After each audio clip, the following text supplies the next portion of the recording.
The crystal chandelier cast dancing shadows across the marble floor as Daisy Ramirez adjusted the final flower arrangement in the grand ballroom.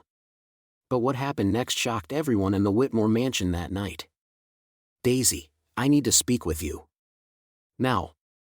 James Whitmore's voice cut through the elegant chatter of Martha's Vineyard's elite. The 28-year-old heir to the Whitmore fortune stood in his perfectly tailored tuxedo, his jaw set with an intensity that made Daisy's stomach clench. She smoothed her crisp black uniform and followed him through the opulent hallways lined with oil paintings worth more than most people's homes. The sound of violins and laughter faded as they stepped into the quiet sanctuary of his father's mahogany-paneled study. "Sir, if this is about the champagne fountain earlier, I've already spoken to." "It's not about that." James closed the door behind them, the soft click echoing like a gunshot in the silence. He turned to face her, his blue eyes reflecting something she'd never seen before. Desperation. Daisy clasped her hands in front of her apron, where a small, worn photograph of her 8-year-old daughter Sophia peeked out from the pocket. Little did she know that this single conversation would change everything for both their families. "I have a proposition for you," James said, moving to his father's massive desk. He pulled out a leather checkbook, his hands trembling slightly. "I want you to quit. Tonight. Leave this job, leave this house, and never come back." The words hung in the air like smoke. Daisy's heart hammered against her ribs as she watched him uncap an expensive fountain pen. "I don't understand, Mr. James. Have I done something wrong? Your father seemed pleased with my work when." $100,000. The number hit her like a physical blow. She gripped the back of a leather chair, her knuckles white against the burgundy upholstery.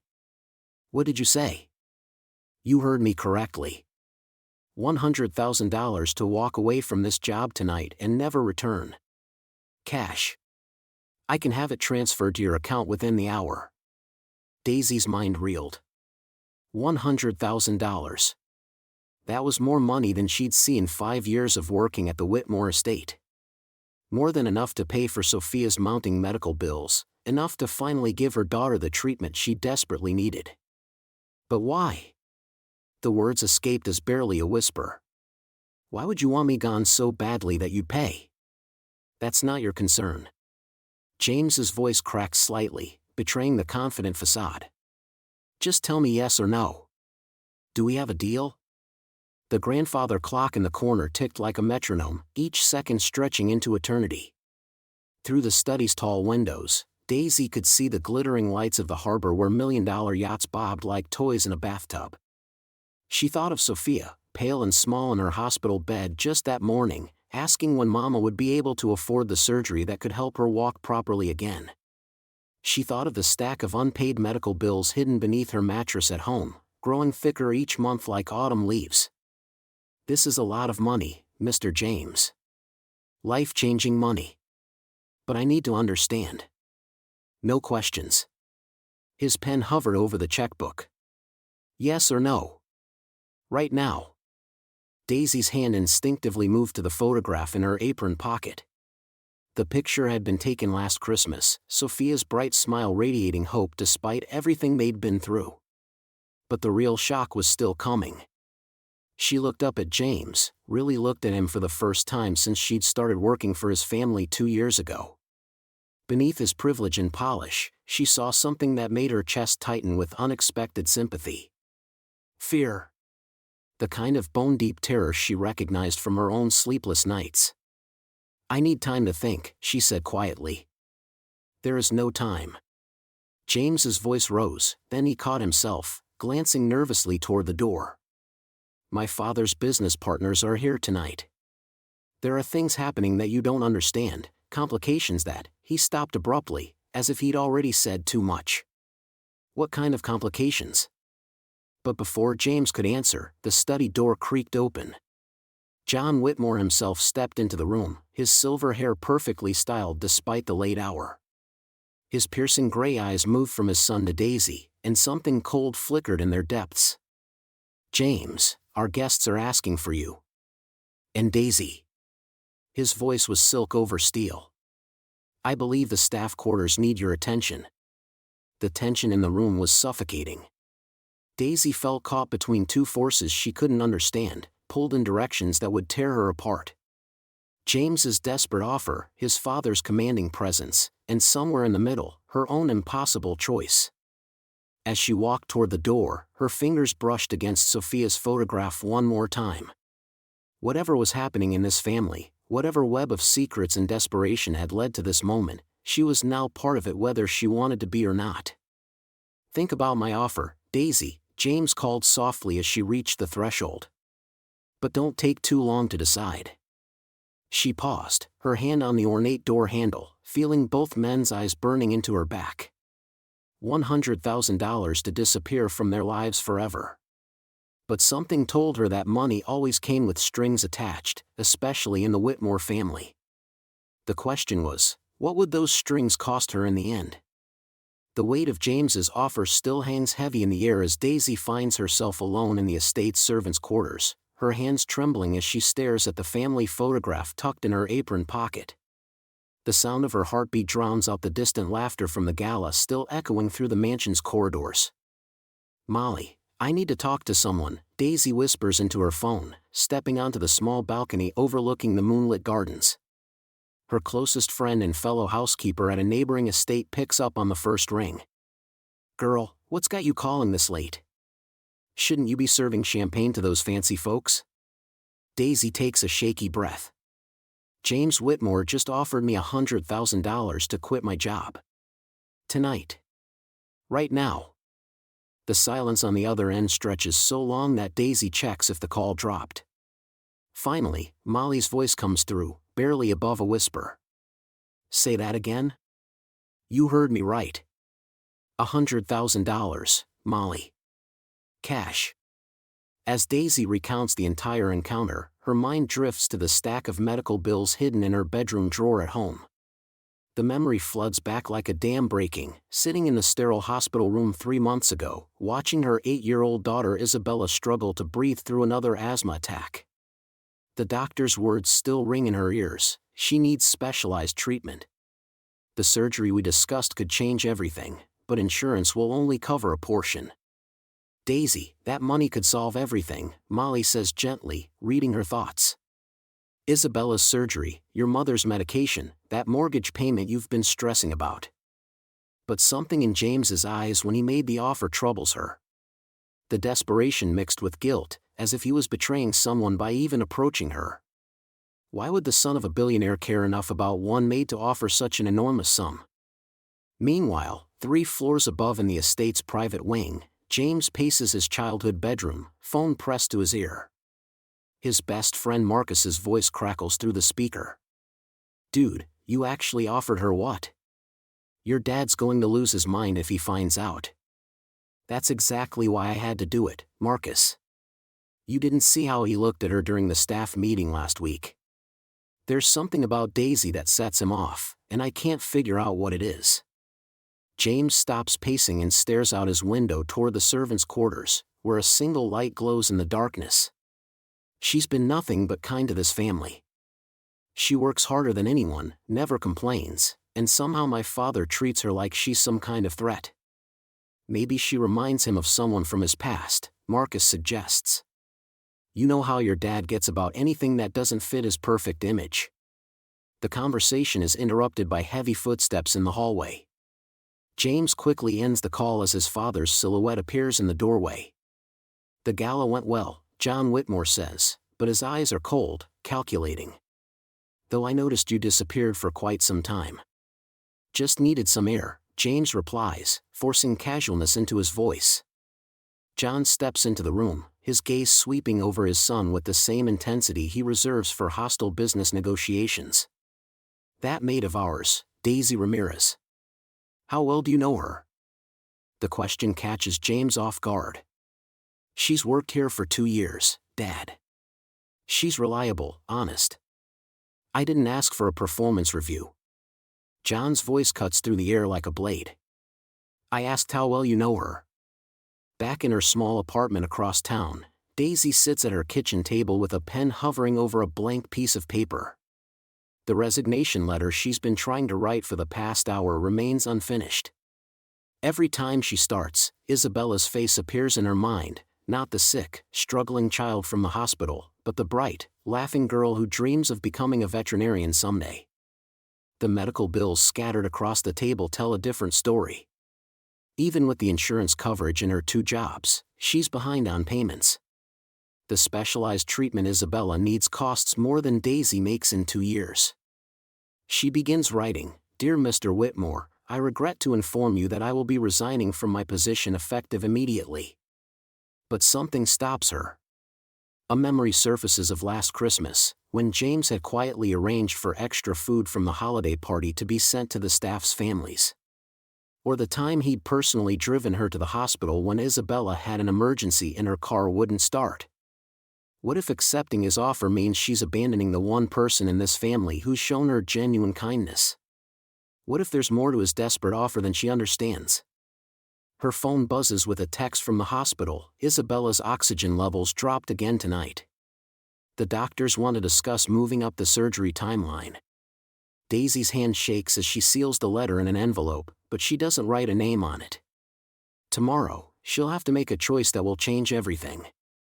But tonight, as she stares at the envelope that holds her family's future, she has no idea that John Whitmore is standing at his study window, watching her apartment building with an expression that suggests he knows far more about her situation than he's ever let on.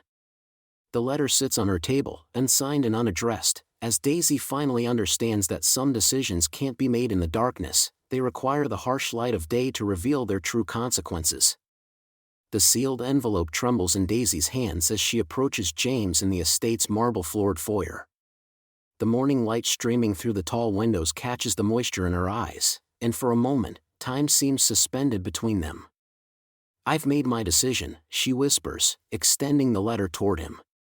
But just as James reaches for it, Daisy's hand jerks back, clutching the envelope against her chest. I can't. Not yet." James's expression softens, the arrogance from days before replaced by something resembling understanding. "Daisy, what's really going on? This isn't just about the money, is it?" Before she can answer, the sharp click of expensive heels on marble announces Mrs. Eleanor Whitmore's approach. "James, darling, we need to discuss the seating arrangements for tonight's family dinner," she says, her cold gaze barely acknowledging Daisy's presence. The family dinner that evening reveals fractures Daisy had only glimpsed before. She serves the first course with practiced invisibility, but the tension at the mahogany table is impossible to ignore. John sits at the head, his jaw set in a permanent scowl, while James picks at his food with obvious disdain. "You've been disappointing me more each day," John's voice cuts through the silence like a blade. "First Harvard, now this ridiculous notion about changing our business practices. When will you understand that legacy requires sacrifice?" "Whose sacrifice, Dad?" James's fork clatters against his plate. "Because it seems like everyone else does the sacrificing while we reap the benefits." Daisy freezes in the doorway, the serving tray heavy in her hands. She shouldn't be hearing this, shouldn't be witnessing the raw wounds that money can't heal. "Don't lecture me about sacrifice, son. Everything I've built, everything you'll inherit, came from making hard choices. Choices you're too weak to make." The words hang in the air like poison, and Daisy sees something break behind James's eyes. She sets the tray down quietly and slips away, but not before catching John's penetrating stare following her movement. Later that night, as Daisy's preparing to leave, her phone buzzes with a call that changes everything. The words from her daughter's doctor blur together through her tears. "Critical condition, immediate surgery, we need to discuss options." She sinks onto the servant's staircase, the phone sliding from her trembling fingers. The $100,000 could save Isabella's life, could give her daughter the chance she deserves. But at what cost to her own soul? "Daisy?" James's voice startles her from her despair. He's standing at the bottom of the stairs, still in his dinner jacket, but his face is etched with concern. What happened? Through her tears, she tells him everything. About Isabella's rare heart condition, about the experimental treatment that insurance won't cover, about the impossible choice between her principles and her daughter's life. But instead of pressing the money on her again, James does something that surprises them both. He sits down beside her on the narrow staircase, his expensive suit forgotten. "Forget the money," he says quietly. "Let me help you another way. My family has connections at the best cardiac hospitals in the country. We can get Isabella the treatment she needs without you having to compromise who you are." Daisy looks at him through her tears, seeing not the privileged heir who'd tried to buy her resignation, but a young man struggling against the weight of his family's expectations just as desperately as she's fighting for her daughter's life. "Why would you do that?" she whispers. "Because you've shown me something I've never seen before in this house," he says. "Real integrity.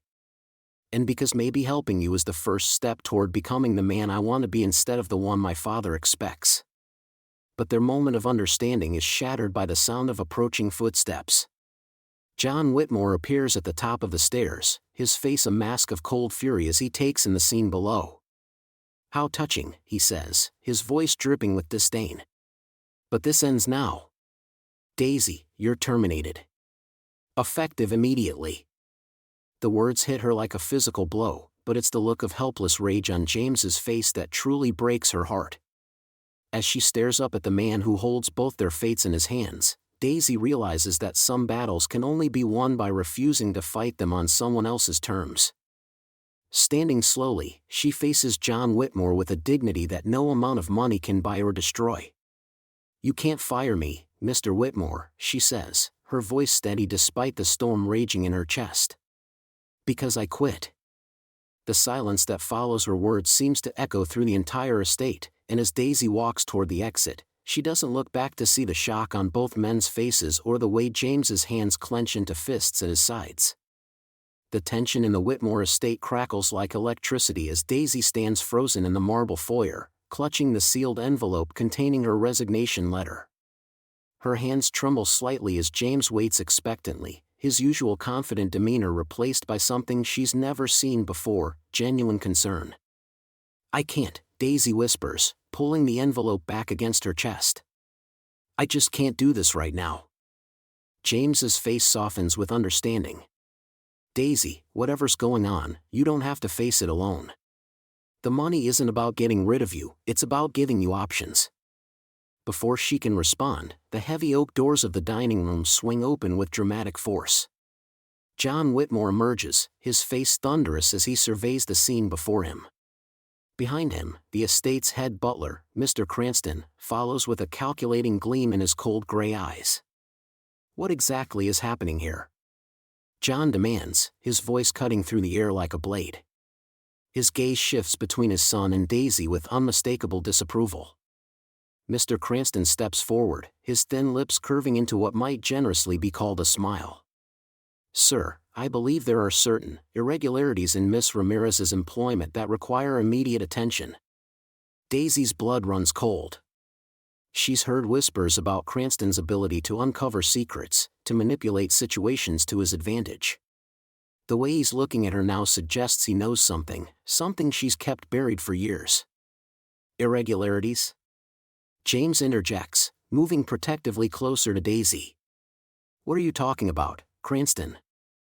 The butler's eyes glitter with malicious satisfaction.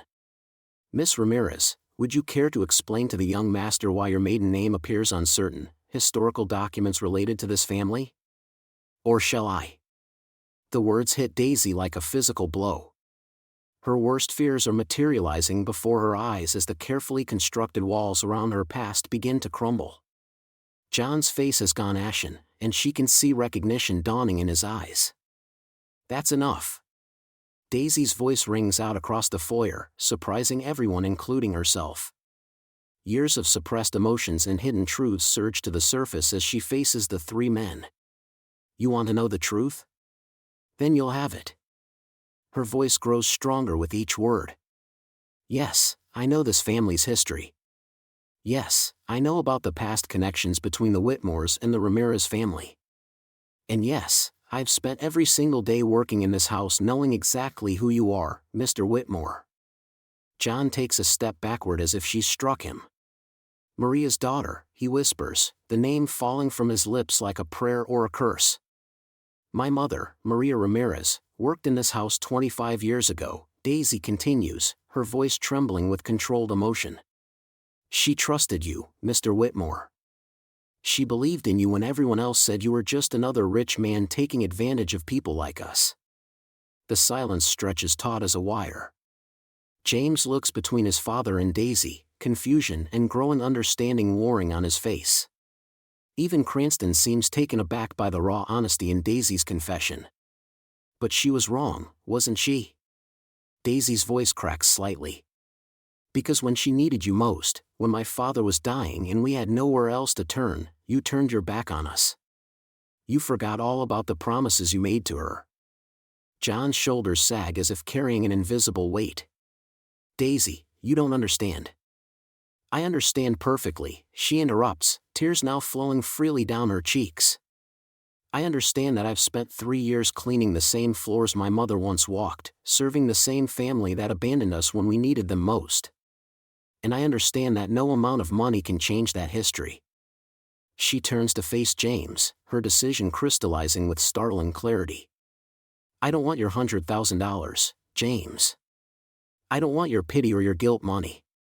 What I want is something none of you can give me.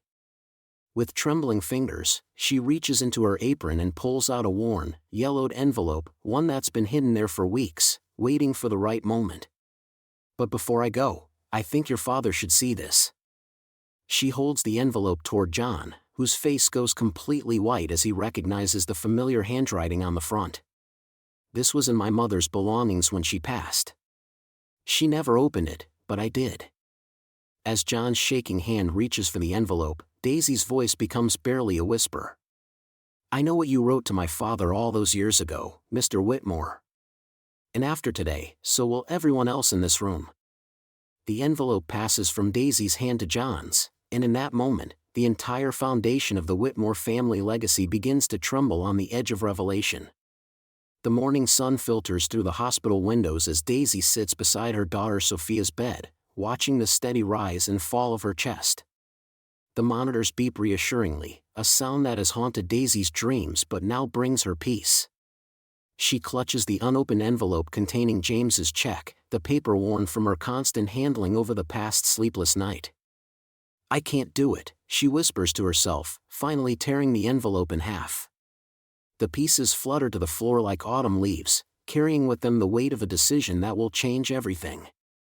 3 hours later, Daisy stands in the Whitmore estate's grand foyer, her resignation letter in one hand, the torn check pieces in the other.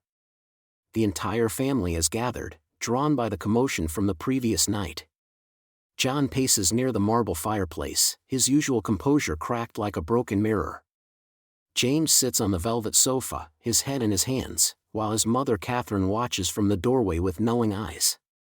I need to tell you all something, Daisy begins, her voice steady despite the trembling in her hands. James offered me $100,000 to leave this house, to walk away from everything I've known for 10 years. And I'm here to tell you that I can't take it. John stops pacing, his weathered face turning toward her with surprise. Daisy, you don't understand the complexity of... No, Mr. Whitmore, she interrupts, something she's never done in a decade of service. You don't understand. This isn't about money. This has never been about money. She reaches into her apron and pulls out a faded photograph, the same one she's carried for years. This is my late husband, Miguel. He worked construction on your first hotel in Boston 23 years ago. He died in an accident on that site. The room falls silent except for the ticking of the grandfather clock. John's face goes pale as recognition dawns. You never knew his name, Daisy continues, her voice growing stronger. To you, he was just worker number 47 on the insurance forms. But he talked about you every night, Mr. Whitmore. He said you were different from other bosses, that you actually cared about the workers' safety. He believed in your vision. James looks up from the sofa, his eyes wide with understanding. The letter. The one we found yesterday. Dad, you wrote to her. John nods slowly, decades of buried guilt surfacing in his expression. After Miguel died, I tried to find his family. I wanted to make things right, to provide for his widow and daughter. But you had moved, and I His voice breaks. I never stopped looking for you, Daisy. When you came to work here 10 years ago, I recognized your last name, but I was too much of a coward to say anything. Daisy's eyes fill with tears, but she stands taller. I knew who you were the moment I walked through these doors.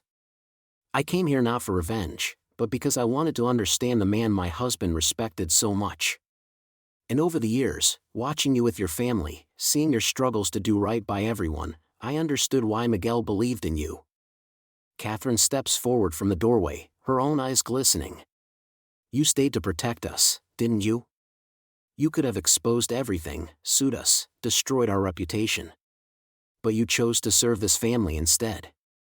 I chose to honor my husband's memory, Daisy replies.